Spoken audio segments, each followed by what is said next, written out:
जी सज्जनों में तो अज की ये खूबसूरत जी अदबी बैठक है, ये जी नशिस्त है, ये साडे वीर पंजाब के बड़े सिर कढ़वे शायर और पंजाबी गज़ल और नज़म के हवाले नाल अज की घड़ी का एक उभरवा नाम, एक मैं समझदा नवी नस्ल के नुमाइंदा शायर ने जनाब AH आतिफ साहब, उन्होंने एक मिलनी एक मेल मुलाकात है। अज असी आतिफ साहब की शायरी तो हट के भी कुछ गुफ्तगू जी है इन्होंने करांगे और गुफ्तगू का आगाज़ करते हैं। जनाब आतिफ साहब, पहले तो बहुत मुहब्बत तुहाडी, बहुत मशकूर हाँ, बड़ा अच्छा लग्या कि तुसी साडी छोटी जी निक्की जी बेनती ते गुजारिश ते साडे गोजरे तशरीफ ले आए हो।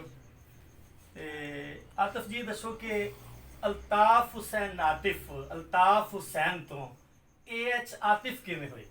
हाँ जी, बिस्मिल्लाह, बहुत ही शुक्रिया। सब तो पहले तो मैं धन्नवादी हाँ अपने उन्होंने मित्रों का जिन्होंने अज सद के इतने मैं मेरा मान बढ़ाया और एक ज्ञान के हवाले नाल जिहड़ा अदारा शुरू होया, रब सोना इहदी उम्र विच वाधा करे और ये बड़ा सोहना काम है।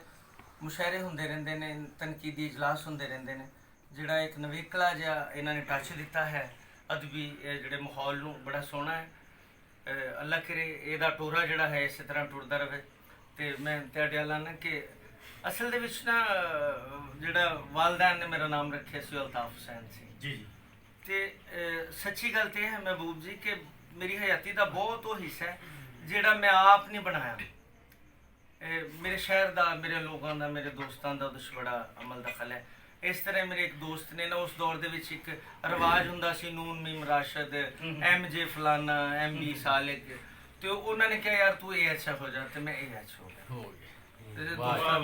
बहुत अच्छे बहुत अच्छे। ये बल्कि जिसले थोड़ी किताब छपन लगी हिजरना चिथ्या जाए, उस वेले कुछ दोस्तों ने तुहानू आखिया भी कि तुसी दोबारा अल्ताफ हुसैन हो जाओ।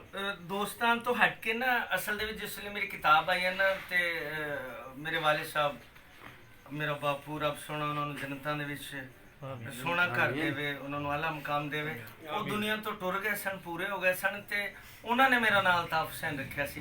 ते वो मैनू दसदे हुंदे सी कि मैं पैदा होने वाला सा। उन्हों की बड़ी ना दरवेश जी तबीयत दे सन, मेरे जिहड़े वालद सन उन्होंने सूफियां नाल उन्हों दा बैन उठन बहुत सी। तो उन्होंने आके वालदा नूं कहा कि मैनू ना अज मेरे एक दोस्त शाह साहब मिले सन फलां एक तखिए के उत्ते, तो उन्होंने कहा कि रब सोने ने तुहानू एक पुत्र देना, तो वह नाम अल्ताफ हुसैन रखना। तो उन्होंने मेरा नाम अल्ताफ हुसैन रख दिता। लेकिन जो वालिद साहब दुनिया तो रुखसत होए